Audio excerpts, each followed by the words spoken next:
మనసు సృష్టించిన ప్రపంచంలోనే మనమంతా జీవిస్తున్నాం. మనసు కోరికల్ని పుట్టిస్తుంది, ఆశలు కల్పిస్తుంది, మోహాన్ని కలిగిస్తుంది, వ్యామోహాన్ని కలిగిస్తుంది. బంధువులు బాంధవ్యాలంటూ కర్మ బంధాల్లో పడేస్తుంది. సుఖం కావాలంటుంది, సంతోషం కావాలంటుంది, భోగభాగ్యాల వైపు పరుగులు తీయిస్తుంది. కష్ట నష్టాలు తెస్తుంది, రోగాలు తెప్పిస్తుంది, చిక్కుల్లో పడేస్తుంది. పాపాలు చేశావంటూ పరిహారాలు చేయాలంటూ, పుణ్యకార్యాలు చేయాలంటుంది, దైవ దర్శనాలంటుంది, గుళ్ళు గోపురాల వెంట పరిగెడుతుంది, తీర్థయాత్రలు చేయిస్తుంది, ఆశ్రమాలు సందర్శిస్తుంది, గురువులను ఆశ్రయిస్తుంది, మఠాలు చుట్టూ తిప్పుతుంది. పుణ్యలోకాలకు వెళ్తామంటూ పురాణాలు, శ్లోకాలు, స్తోత్రాలు వల్లింపజేస్తుంది. ఆరోగ్యం చెడిపోయిందంటూ వ్యాయామాలు చేయిస్తుంది.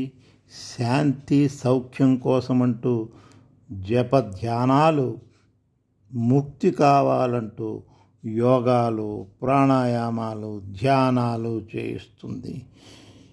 క్షణం కూడా తీరిక ఉండదు, మనసు స్థిరంగా ఉండదు. అది చాలా చంచలమైన స్వభావం కలది.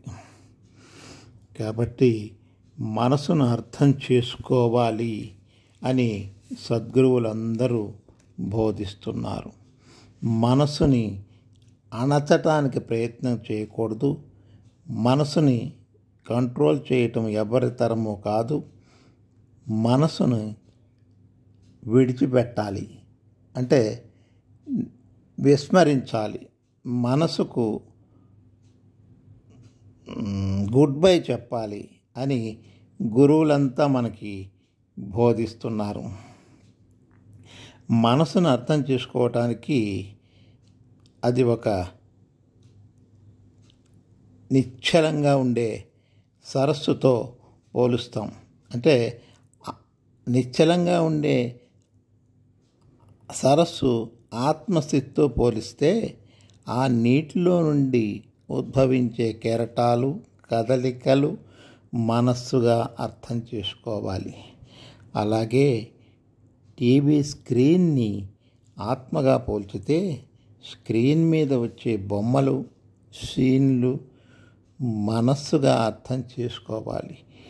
నీటిలో కెరటాలు ఎంత ఉధృతంగా మారినా నీటి గర్భం నిశ్చలంగా చెక్కు చెదరకుండా ఉంటుంది.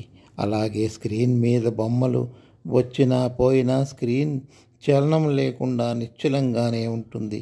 అదేవిధంగా మన అంతరంగంలో మన మనస్సుకి వెనకాల, అంటే బ్యాక్గ్రౌండ్గా ఆత్మసాక్షిగా ఉంది.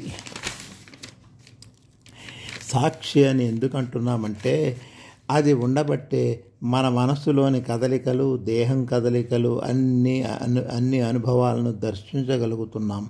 ఆత్మ చైతన్యం, ఆనంద స్వరూపం, జ్ఞాన స్వరూపం, శాశ్వత స్వరూపం. మధ్యలో వచ్చిన మనస్సు, దేహం, ఇంద్రియాలు మధ్యలోనే పోతాయి. అవి అస్థిరమైనవి. మనమందరం జీవితంలో చేసే పొరపాటు ఏమిటంటే స్థిరాన్ని వదిలేసి అస్థిరాన్ని పట్టుకొని వేలాడుతున్నాం. మనస్సు అది కల్పించిన మాయానేను విస్మరించి ఆత్మనిష్టలో ఉంటే అది చాలు అన్నారు రమణ మహర్షి.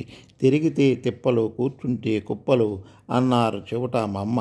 ఆలోచనలకు సాక్షిగా ఉండు అన్నాడు జిడ్డు కృష్ణమూర్తి. ఊరక తిరిగి చెడిపోకే మనసా అన్నాడు త్యాగయ్య. తనలో సర్వం ఉండగా తన లోపల వెదకలేక ధరలో వెతికే తనువుల మోసిడి ఎద్దుల మనముల తెలుపంగ వశమే అని ఆనాడే అన్నాడు యోగి వేమన.